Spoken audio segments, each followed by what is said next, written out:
Friends, अस्सलाम वालेकुम, welcome back to my channel Desi diaries in Germany. So friends, अगर आप जर्मनी जाना चाहते हैं लेकिन आपको वीज़ा प्रोसेस समझ में नहीं आ रहा तो ये वीडियो आपके लिए है। मैं आपको इस वीडियो में स्टेप बाय स्टेप गाइड करूंगी कि आपने वीज़ा किस तरह अप्लाई करना है, कौन सी वेबसाइट पे आप वीज़ा अप्लाई कर सकते हैं, और मैं आपको कुछ टिप्स एंड ट्रिक्स भी बताऊंगी जिससे आपका वीज़ा रिजेक्ट नहीं होगा। तो चलें वीडियो को स्टार्ट करते हैं। वीडियो को एंड तक जरूर देखिएगा, ये वीडियो बहुत इन्फॉर्मेटिव होने वाली है।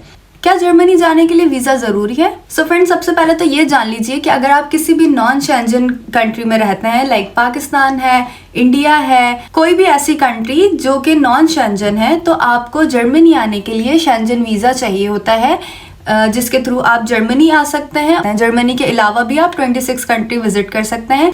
अब हम बात करते हैं वीज़ा अप्लाई करने का प्रोसेस। वीज़ा अप्लाई करने का प्रोसेस बहुत ही आसान है। अगर आप ये 5 स्टेप्स फॉलो करेंगे तो आपका वीज़ा रिजेक्ट होने के चांसेस कम हो जाएंगे। सबसे पहले बात करते हैं स्टेप 1 की, दैट इज ऑनलाइन अपॉइंटमेंट। ठीक है, सबसे पहले आपने क्या करना है कि आपने अपनी ऑनलाइन वीज़ा की अपॉइंटमेंट बुक करवानी है, जो आप अप्लाई करेंगे VFS ग्लोबल या जर्मन एम्बेसी की वेबसाइट पे। अब बात करते हैं स्टेप 2 की। स्टेप 2 में आपने ये करना है कि आपने जो भी रिक्वायर्ड डॉक्यूमेंट्स हैं वो आपने सबको एक जगह कंबाइन कर लेना है। जो रिक्वायर्ड डॉक्यूमेंट्स की लिस्ट होती है वो आपको वीज़ा पोर्टल पे भी इजीली मिल जाती है, तो आप वहां से डाउनलोड करके आप उससे चेकलिस्ट एक बना सकते हैं कि आपको जो जो डॉक्यूमेंट्स रिक्वायर्ड है। लाइक अगर आप FRV वीज़ा अप्लाई कर रहे हैं तो उसके अलग डॉक्यूमेंट्स होते हैं, अगर आप स्टूडेंट वीज़ा अप्लाई कर रहे हैं तो उसके अलग डॉक्यूमेंट्स होते हैं, अगर आप ट्रैवल वीज़ा अप्लाई कर रहे हैं तो उसके डॉक्यूमेंट्स की रिक्वायरमेंट डिफरेंट होती है। ठीक है, तो आपने चेकलिस्ट डाउनलोड करनी है और आप उसके अकॉर्डिंग अपने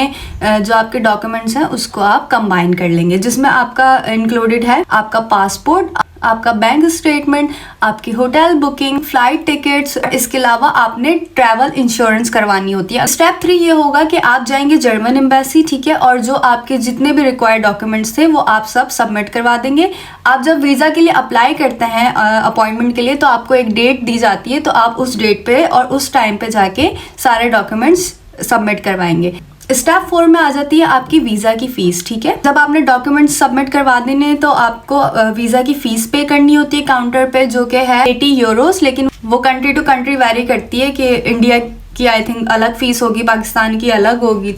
अब बात करते हैं स्टेप 5, जिसमें है वीज़ा प्रोसेसिंग का टाइम। ठीक है, वीज़ा का प्रोसेस कंप्लीट होने में 15 to 30 डेज लग सकते हैं, तो आपने तसल्ली से इंतज़ार करना है। ठीक है, आपको खुद से ईमेल आ जाती है। अगर 30 डेज से अबव हो जाए और आपको ईमेल ना आए तो आप एम्बेसी को कॉल करके आप अपनी वीज़ा की जो भी डिटेल्स हैं, जो भी अपडेट है वो ले सकते हैं, या आप एक दफ़ा एम्बेसी भी विजिट कर सकते हैं और आप स्टेटस अपना पूछ सकते हैं। ठीक है, ओके फ्रेंड्स, तो ये 5 स्टेप्स अगर आप फॉलो करेंगे आपका वीज़ा एप्लीकेशन प्रोसेस है उसमें आपको परेशानी नहीं होगी। वीज़ा अप्रूवल के लिए इंपॉर्टेंट टिप्स, अगर आप चाहते हैं कि आपका वीज़ा रिजेक्ट ना हो तो आपने ये टिप्स लाजमी फॉलो करनी है। ठीक है, तो चलें मैं आपके साथ शेयर करती हूँ।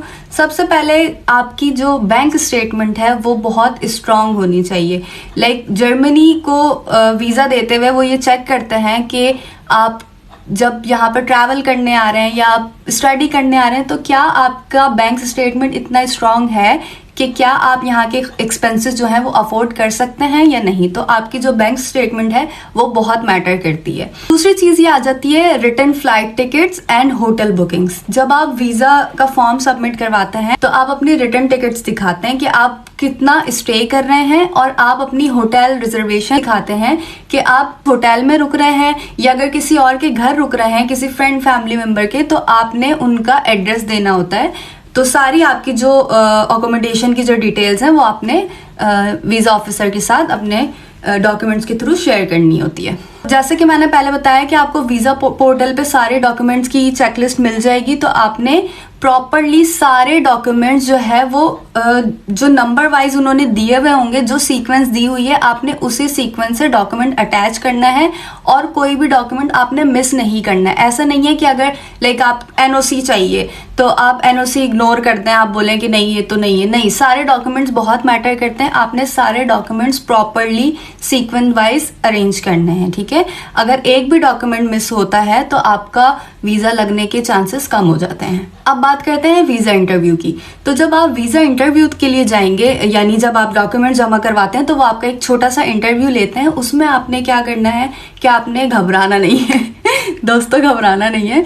तो आपने सिंपल से वो क्वेश्चंस पूछते हैं, लाइक आप अगर ट्रैवल वीज़ा पे जा रहे हैं तो आप अगर किसी ने स्पॉन्सर किया है तो वो पूछेंगे कि वो आपके कौन लगते हैं और वो कब से रह रहे हैं जर्मनी में, और उनके घर में कौन कौन रहता है, वो किस शहर में रहते हैं। इस तरह के थोड़े बहुत सिंपल क्वेश्चंस होते हैं। तो आपने घबराना नहीं है, आपने उनका बहुत कॉन्फिडेंटली जवाब देना है, ठीक है। और जो आपने डॉक्यूमेंट्स में मेंशन किया है अपना डिटेल्स, आपका डेटा जो है, तो आपने वही बताना है। ऐसा नहीं है कि आपके डॉक्यूमेंट्स में कुछ और लिखा हुआ है, ट्रैवलिंग डेट कोई और लिखी हुई है, इंटरव्यू में कोई और बता रहे हैं, तो नहीं, ये थोड़ा गलत सीन हो जाएगा। तो आपने इस तरह नहीं करना है। आपने थोड़ी सी तैयारी करके जानी है कि जो आपके डॉक्यूमेंट्स में आपका नाम मेंशन है, आपकी डेट, आपकी एज, ईच एंड एवरीथिंग, आपने बिल्कुल करेक्ट इन्फॉर्मेशन देनी है वीजा इंटरव्यू में, ठीक है। और आपने बिल्कुल रिलैक्स रहना है। सो फ्रेंड्स, अगर आपका वीजा अप्रूव हो जाता है या आप जर्मनी का ट्रिप प्लान कर रहे हैं तो मेरी अगली वीडियो जरूर देखिएगा, क्योंकि उसमें मैं आपके साथ शेयर करने वाली हूँ कंप्लीट बजट, ट्रांसपोर्टेशन, इसके अलावा कौन सी प्लेसेस आपको विजिट करनी चाहिए, आपको क्या खाना चाहिए, फूड वगैरह जो जर्मनी का है।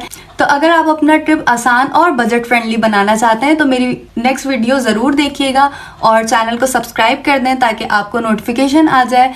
तो फ्रेंड्स, आई होप आपको आज की वीडियो इन्फॉर्मेटिव लगी हो। कोई भी क्यूरी हो इस वीडियो से रिलेटेड तो आप कमेंट करके मुझसे पूछ सकते हैं। मिलते हैं अपनी अगली वीडियो में, तब तक के लिए अल्लाह हाफिज़।